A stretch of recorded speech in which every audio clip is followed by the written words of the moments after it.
নমস্কার, কেমন আছেন সবাই? আশা করছি সবাই খুব ভালো আছেন। প্রিয়াঙ্কা মুখার্জির আরও একটি নতুন ব্লগে আপনাদেরকে জানাই স্বাগত। সকাল থেকেই রান্নার প্রস্তুতি। আজকে সব কিছু তাড়াহুড়ো করে করছি, কারণ আজকে আমাকেও একটু বেরোতে হবে। আমারও আছে আজকে একটা কাজ, তার জন্য সব কিছু তাড়াতাড়ি করছি। আর এখানে চোখে জল বেরিয়ে গেল আমার পেঁয়াজটা কাটতে গিয়ে।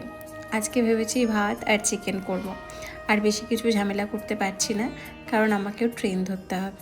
জানেন, একটা কথা ভেবে খুব অবাক লাগে যে আমরা যারা মেয়েরা এত বছর বাড়িতে থাকি, বাড়িতে কুটো কেটে দুটো কখনো মাকে সাহায্য করি না। সেই তখনই আমরা যখন একা পড়ে যাই, মানে পড়াশুনোর ক্ষেত্রে বাইরে থাকা বলুন অথবা শ্বশুরবাড়ি বলুন বা যেখানেই, যখন আমাদের নিজস্ব একটা রান্নাঘর হয়ে যায়, তখন কিভাবে এত কাজ এত তাড়াতাড়ি ঝটপট করে ফেলা, কিভাবে সমস্ত কাজ তাড়াতাড়ি গুছিয়ে করে দেওয়া কিভাবে হয়ে যায় আমরা নিজেরাও কল্পনা করতে পারি না। আমাদের মারাও হয়তো ভাবে যে কিভাবে কি করছে, মানে সব কিছু ঠিকঠাক করতে পারছে তো। আমার মা তো এটা ভাবেই।